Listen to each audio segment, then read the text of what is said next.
Mari kita berdoa. Bapa Sorgawi, di dalam nama Tuhan Yesus, terima kasih ya Tuhan Yesus akan hari ini. Kalau kami ada sekarang ini sebagaimana kami adanya, kami percaya ini semua adalah kasih dan anugerah-Mu belaka untuk kami ya Tuhan Yesus. Pagi hari ini kami berkumpul bersama, kami beribadah kepada Engkau, kami memuji dan memuliakan Engkau, kami menyembah kepada Engkau ya Tuhan Yesus. Kami minta ya Engkau Allah Roh Kudus, Engkau urapi semua anak-anak-Mu kami, semua yang berkumpul pagi hari ini. Penuhi roh, jiwa, dan tubuh anak-anak-Mu yang hadir di gereja Nias dengan Roh Kudus-Mu ya Tuhan Yesus. Dan penuhi roh, jiwa, dan tubuh anak-anak-Mu dengan Roh Kudus yang ibadah lewat live streaming. Kami minta ya Engkau Allah Roh Kudus, Engkau yang lebih dahulu bekerja, Engkau yang lebih dahulu berbicara dalam pemberitaan firman ini untuk menguatkan iman kami, untuk membangun iman kami, bahkan menyembuhkan kami. Terima kasih Bapa, terima kasih Yesus, terima kasih Roh Kudus. Dalam nama Tuhan Yesus kami mulai pemberitaan firman ini. Haleluya. Amin, amin, amin. Shalom saudara sekalian, Tuhan Yesus memberkati. Saya percaya kita pagi hari ini berada dalam lindungan Tuhan Yesus Kristus. Amin saudara sekalian. Pagi hari ini saudara, saya akan membawakan tema firman Tuhan yang berjudul Sikap Kita Orang Percaya di Akhir Zaman ya saudara sekalian. Sikap kita orang percaya di akhir zaman. Saya tidak katakan sekarang akhir zaman, karena akhir zaman itu ada dua saudara sekalian, atau zaman akhir, yaitu Tuhan Yesus datang yang kedua kali, atau kita yang dipanggil Tuhan pulang oleh Tuhan Yesus. Jadi sikap kita orang percaya di akhir zaman. Sebetulnya inti kehidupan kita orang percaya anak-anak Tuhan Yesus Kristus di akhir zaman ini atau sekarang ini adalah menantikan kedatangan Tuhan Yesus yang kedua kali. Sadar atau tidak sadar saudara sekalian, kehidupan kita sebenarnya hanyalah sedang menunggu kedatangan Tuhan Yesus yang kedua kali. Sayangnya, menantikan kedatangan Tuhan Yesus merupakan suatu hal yang kerap dilupakan, kerap kali dipandang tidak penting, dan kerap kali justru dihindari. Arti kedatangan Tuhan Yesus juga dua, saudara. Betul-betul Tuhan Yesus datang, ya, ke muka bumi ini nanti yang kedua kali seperti janjinya Tuhan Yesus, atau kitanya yang dipanggil pulang.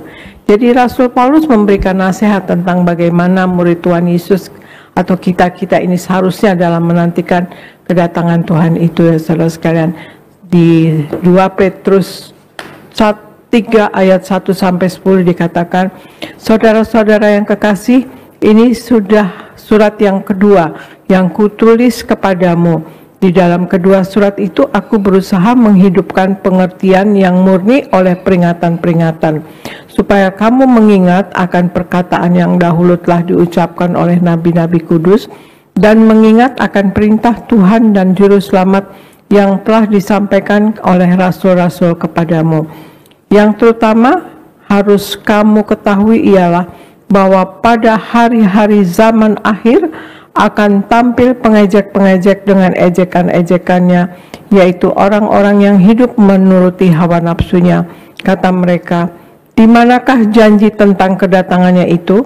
Sebab sejak bapa-bapa leluhur kita meninggal, segala sesuatu tetap seperti semula pada waktu dunia diciptakan.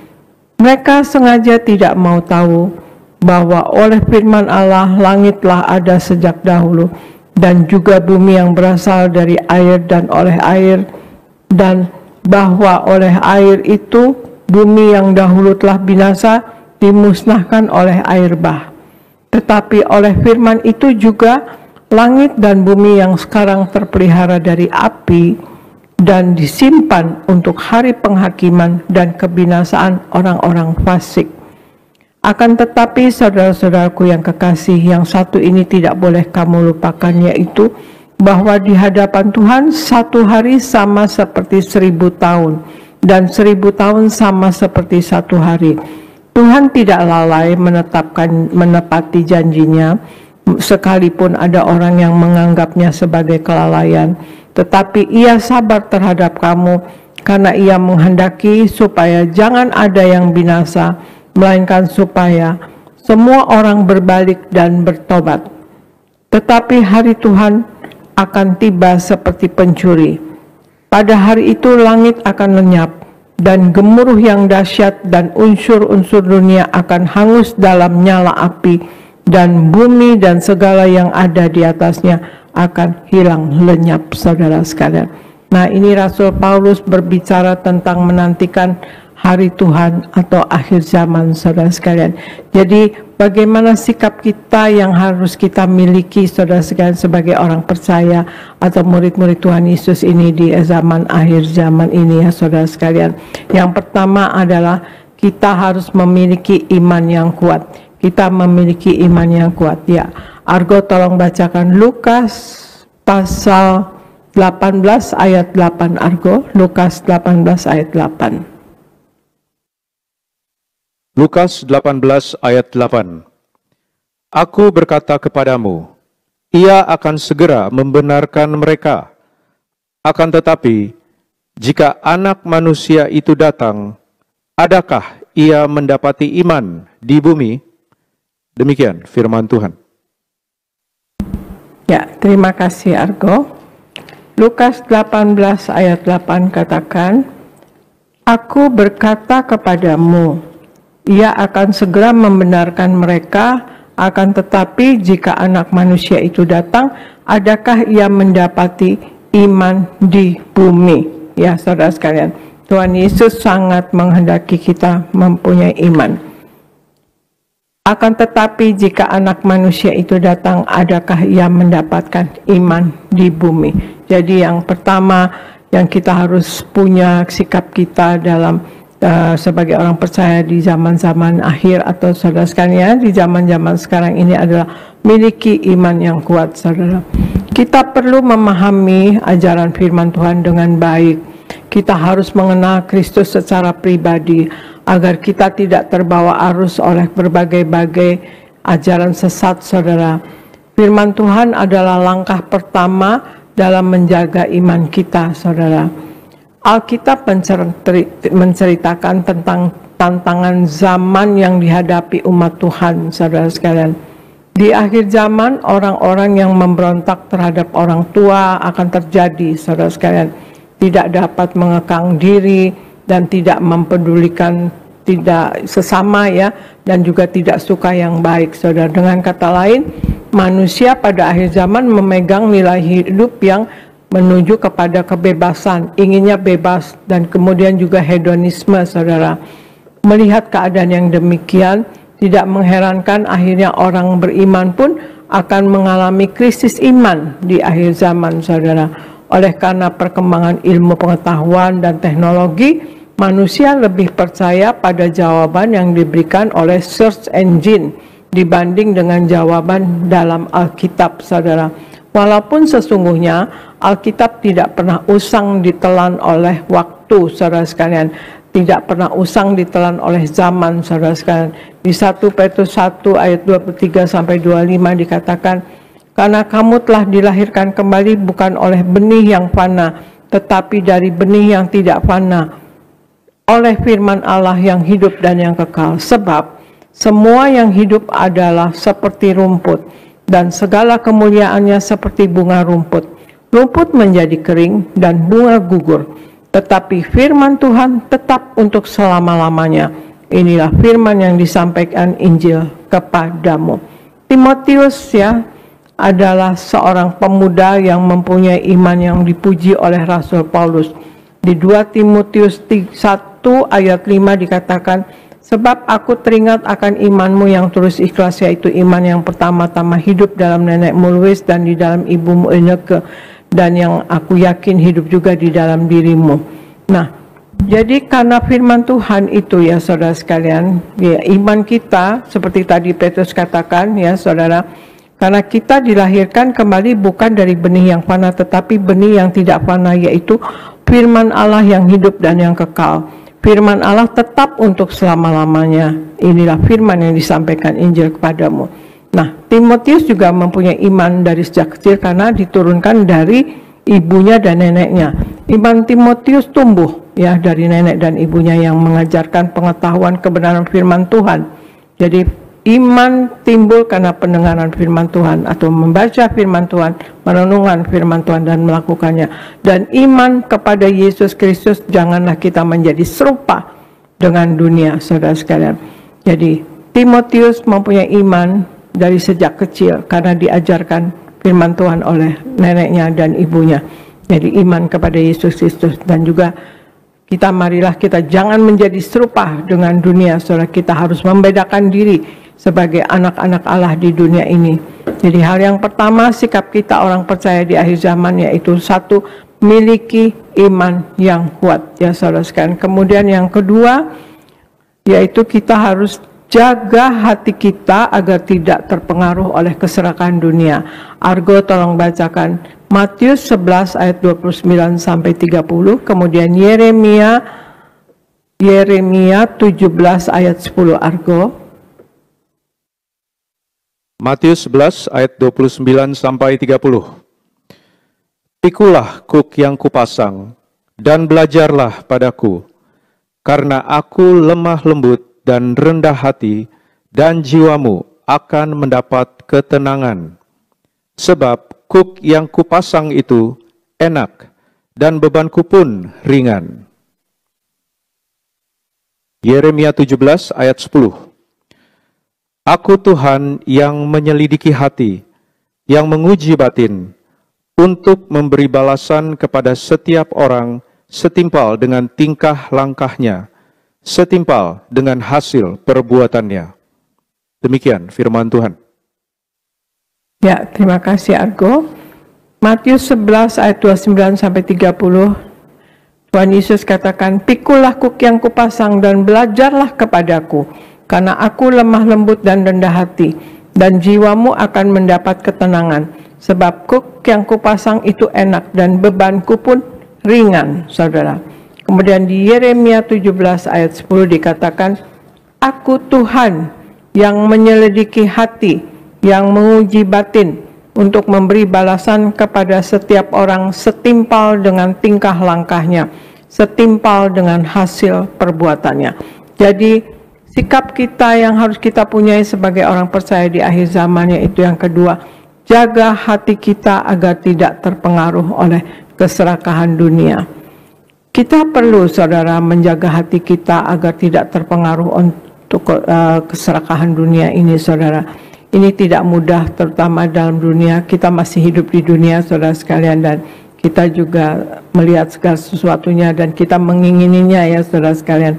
Dan ini tidak mudah, saudara sekalian, karena dunia seringkali mempromosikan egois, ya saudara, egoisme dan keserakahan, saudara. Namun sebagai orang percaya, kita dipanggil untuk menjadi garam dan terang di dunia ini. Kita harus berusaha untuk memiliki hati yang lembut, seperti Tuhan Yesus tadi katakan, "Belajarlah kepadaku, aku lemah lembut dan rendah hati, penuh kasih dan penuh empati terhadap sesama." Kita dapat melakukannya dengan berusaha memahami pengorbanan Kristus dan mengikuti teladan Yesus Kristus dalam kasih kepada sesama. Rasul Paulus mengingatkan kondisi manusia di akhir zaman kepada anak-anak rohaninya Timotius, saudara sekalian. Di 2 Timotius 3 ayat 2 dikatakan, "Manusia akan mencintai dirinya sendiri dan akan menjadi hamba uang. Mereka akan membual dan menyombongkan diri, mereka akan menjadi pemfitnah, mereka akan berontak terhadap orang tua dan tidak tahu berterima kasih, tidak mempedulikan agama." Nah, inilah saudara, Rasul Paulus mengajarkan kepada Timotius bahwa manusia akan mencintai dirinya sendiri dan menjadi hamba uang, ya saudara sekalian. Dikatakan bahwa manusia akan mencintai dirinya sendiri dan menjadi hamba uang, itu kata Rasul Paulus pada manusia. Manusia tidak mempedulikan hal lain seperti amalan-amalan yang harusnya dikerjakan kita sebagai anak-anak Tuhan Yesus, saudara sekalian. Dan juga di Timotius 3 ayat 3 dikatakan, manusia nanti tidak tahu mengasihi, tidak mau berdamai, suka menjelekkan orang, tidak dapat mengekang diri, garang, dan tidak suka yang baik. Nah, kita umat Kristus atau orang percaya Tuhan Yesus hendaknya memiliki sikap-sikap yang dapat mengarah kepada hal-hal yang baik, saudara. Misal dengan bekerja, kita dengan gembira, kita mencintai pekerjaan kita, kita sukacita, dan kita dengan kasih, ya saudara sekalian, kepada sesama, punya semangat yang prima, saudara sekalian, menjadi teladan bagi orang-orang lain, saudara sekalian, rajin beribadah kepada Tuhan, berdoa selalu dan merenungkan firman Tuhan. Jadi hal yang kedua, sikap kita orang yang percaya di akhir zaman, yaitu kita harus menjaga hati kita agar tidak terpengaruh oleh keserakahan dunia, saudara. Kemudian yang ketiga, saudara sekalian, kita harus miliki tekad yang kuat untuk bertahan sampai akhir, ya saudara. Argo bacakan Matius 24 ayat 11 sampai 13, Argo. Matius 24 ayat 11 sampai 13. Banyak nabi palsu akan muncul dan menyesatkan banyak orang. Dan karena makin bertambahnya kedurhakaan, maka kasih kebanyakan orang akan menjadi dingin. Tetapi orang yang bertahan sampai pada kesudahannya akan selamat. Demikian firman Tuhan. Ya, terima kasih Argo. Matius 24 ayat 11 sampai 13 katakan, banyak nabi palsu akan muncul dan menyesatkan banyak orang. Dan karena makin bertambahnya kedurhakaan, maka kasih kebanyakan orang akan menjadi dingin. Tetapi orang yang bertahan sampai pada kesudahannya akan selamat, saudara sekalian. Jadi hal yang ketiga, kita harus punya sikap yang bagaimana di zaman akhir ini, yaitu memiliki tekad yang kuat untuk bertahan sampai akhir, saudara. Di dalam zaman di mana pelanggaran semakin bertambah, ya akan ada tekanan dan tantangan yang datang kepada kita sebagai orang percaya. Kita lihat ya saudara, akhir-akhir ini banyak sekali anak-anak Tuhan yang meninggalkan Tuhan Yesus, saudara sekalian, dan itu viral, saudara. Ya, jangan sampai kita seperti itu. Kita harus, saudara sekalian, seperti dikatakan di Matius oleh Tuhan Yesus, ya, Matius 24 ayat 11 sampai 13, tetapi orang yang bertahan sampai pada kesudahannya akan selamat. Ya, akan ada tekanan memang dan tantangan yang datang kepada kita sebagai orang percaya. Mungkin saja kita akan mengalami penolakan karena iman kita, tetapi kita harus memegang teguh iman kita seperti dikatakan dalam Matius 24 13 tadi. Orang yang bertahan sampai pada akhir akan diselamatkan, saudara, akan selamat, kata Tuhan Yesus.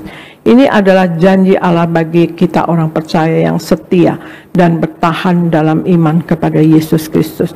Biarpun kita hidup di zaman yang bergejolak ini sekarang, tetapi kita memiliki janji-janji Allah yang pasti untuk memelihara kita anak-anak Tuhan Yesus, saudara sekalian, akan dipelihara, disertai, saudara sekalian.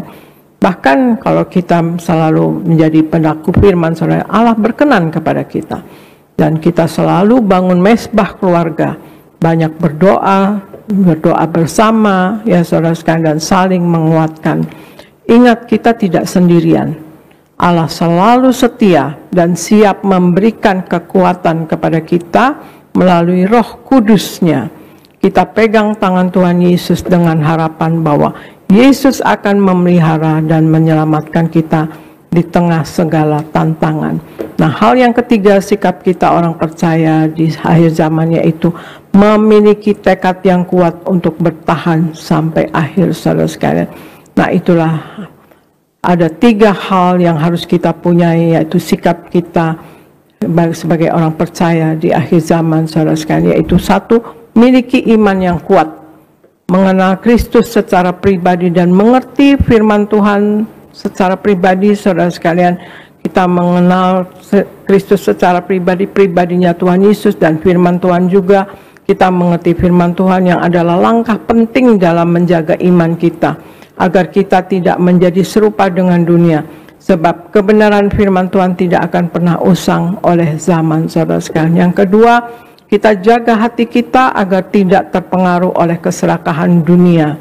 Dengan memahami pengorbanan Kristus dan mengikuti teladannya, saudara sekalian, teladan Tuhan Yesus Kristus, kita bukan hanya akan memiliki hati yang teguh, tetapi juga mampu menjadi garam dan terang di dunia ini, saudara sekalian. Dan ketiga, kita memiliki tekad yang kuat untuk bertahan sampai akhir, saudara. Akhir zaman akan ada banyak tantangan dan tekanan, tetapi Allah tidak akan membiarkan kita sendirian. Ada Roh Kudus yang akan menyertai kita, menuntun kita, menolong kita. Tetap beriman akan janji-janjinya dan perkuat mesbah doa kita, maka kita akan dikumpulkan, dimampukan saudara sekalian, bertahan sampai akhir saudara sekalian ya. Ya, itulah saudara sekalian, kita miliki tekad yang kuat bertahan sampai akhir saudara sekalian. Jangan pernah tergoyahkan saudara. Memang akan banyak tekanan, tantangan, ejekan saudara tentang iman kita, tetapi kita tidak sendiri. Ada Roh Kudus yang akan memberikan kekuatan kepada kita, dan kita akan dimampukan bertahan sampai akhir saudara sekalian. Ya, itulah saudara sekalian. Marilah kita betul-betul saudara sekalian, betul-betul menjadi pelaku daripada firman Tuhan Yesus saudara sekalian. Melakukan firman Tuhan, merenungkan firman Tuhan dan melakukannya, dan kemudian juga sungguh-sungguh hidup sepenuh-penuhnya di dalam Tuhan Yesus. Jangan mendukakan hati Tuhan dan tidak mendukakan hati sesama saudara. Kita ikuti kata-kata Tuhan Yesus ya saudara sekalian, dan kita diminta nama kita jangan sampai terhilang dalam buku kehidupan di sorga saudara sekalian.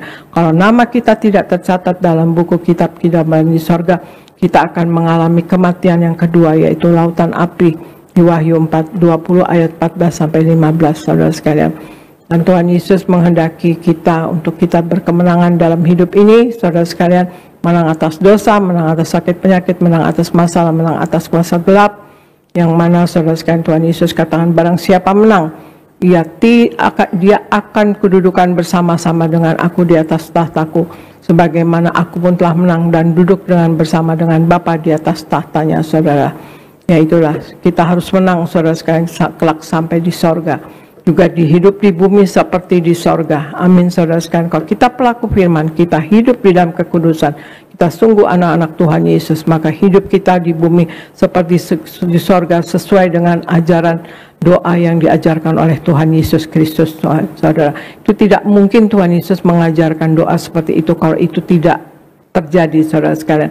Tapi kalau kita menjadi anak Tuhan, pelaku firman, hidup baik, hidup kudus, hidup suci saudara sekalian ya, menyenangkan hati Tuhan, juga tidak mendukakan hati sesama, maka hidup kita di bumi seperti di sorga saudara. Kita akan dicukupkan, kita akan tidak akan terlantar saudara sekalian, kita tidak mengalami resesi saudara ya saudara. Yang mana saudara kita hidup sepenuh-penuhnya di dalam Tuhan Yesus, itu adalah indah saudara sekalian. Kita berbahagia. Tuhan Yesus katakan, siapa yang berbahagia? Orang yang berbahagia adalah orang yang mendengar firman Tuhan, otomatis merenungkan dan melakukan firman Tuhan dan tekun melakukannya, maka dia akan berbahagia. Itu sudah pasti saudara sekalian ya. Marilah kita dalam hidup juga bertobat ya, setiap hari bertobat. Tiada hari tanpa pertobatan. Tiap hari bertobat saudara sekalian, dan juga belajar firman Tuhan, belajar dalam kehidupan ini, dan juga belajar dalam komunitas kita, belajar juga di rumah tangga kita, untuk kita sungguh dapat menyesuaikan segala sesuatunya saudara sekalian akan berjalan dengan baik saudara sekalian. Jadi jangan tidak ada pertikaian, tidak ada kata-kata keras, tidak ada teriakan saudara sekalian ya, tidak ada kekasaran di rumah tangga, baik dimanapun kita berada saudara sekalian. Karena Tuhan Yesus katakan, belajarlah kepadaku, aku lemah lembut dan rendah hati. Kita harus lemah lembut dan kita harus rendah hati saudara sekalian. Dan kita juga, mari kita selalu memperingati karya keselamatan yang telah Allah kerjakan di atas kayu salib. Itu Allah sudah turun ke dunia menjadi manusia di dalam Yesus Kristus Tuhan, dan mati di atas kayu salib, menumpahkan darahnya untuk pengampunan dosa kita, untuk keselamatan kita, dan juga untuk kesembuhan kita saudara sekalian ya. Oleh bilur-bilurnya kita menjadi sembuh saudara sekalian. Pada Tuhan Yesus katakan, lakukanlah ini sebagai peringatan akan daku, yaitu kita diminta untuk selalu menyatu dengan tubuh darahnya. Janji Tuhan Yesus, kalau kita selalu menyatu dengan tubuh darah Yesus, kita hidup di dalam Tuhan Yesus sepenuh-penuhnya saudara sekalian, maka Tuhan Yesus ada di dalam kita dan kita pun di dalam Tuhan Yesus. Janji Tuhan Yesus ada di dalam itu, janji Tuhan Yesus. Nah, kalau ada Tuhan Yesus di dalam kita, hal-hal yang besar, hal yang spektakuler, hal yang luar biasa, hal spiritual, mujizat besar bisa terjadi melalui hidup kita. Amin, saudara sekalian. Itu sudah terbukti dan pasti itu, saudara sekalian, ya, karena Yesus adalah Allah itu sendiri yang menciptakan bumi dan segala isinya, saudara sekalian.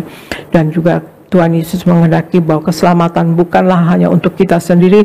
Kita disuruh, pergilah kamu sampai ke ujung bumi, jadikanlah semua bangsa muridku, ajarkanlah kepada mereka apa-apa yang ajarkan kepadamu, dan baptislah mereka dalam nama Bapa dan Putra dan Roh Kudus, dan aku akan menyertai kamu sampai akhir zaman, kata Tuhan Yesus. Saudara sekalian, marilah kita semua menjadi Injil yang terbuka yang dapat dibaca oleh setiap orang yang bertemu dengan kita, saudara sekalian, orang sekeliling kita. Ya, marilah kita menjadi pemenang jiwa bagi kerajaan sorga, saudara, menjadi saksi Kristus, saudara sekalian. Demikianlah, saudara sekalian, inilah sekarang kita lihat, ya, keadaan dunia, saudara sekalian, ya, bergejolak, ya, mengenai, ya, saudara tahulah, mengikuti kan, saudara, keadaan dunia sekarang ini, saudara, ya. Ya, kita tidak bilang ini akhir zaman, tetapi sepertinya kalau lihat tanda-tanda dari Alkitab, ya, saudara sekalian, ya, itulah, ya, artinya, ya, zaman akhir itu ada dua, Tuhan Yesus datang, ya, atau kiamat, atau kita yang dipanggil pulang oleh Tuhan, saudara sekalian. Jadi bagaimana sikap kita orang percaya di akhir zaman, saudara sekalian? Yaitu satu, kita memiliki iman yang kuat.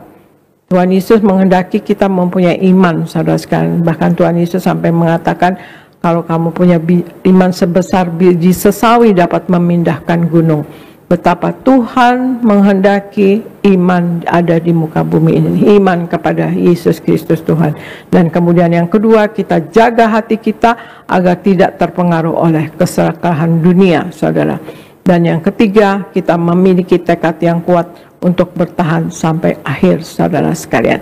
Mari, saudara sekalian, kita dalam hidup ini, kita muliakan Tuhan Yesus seumur hidup kita. Terima kasih, saudara sekalian. Sekian firman Tuhan pagi hari ini.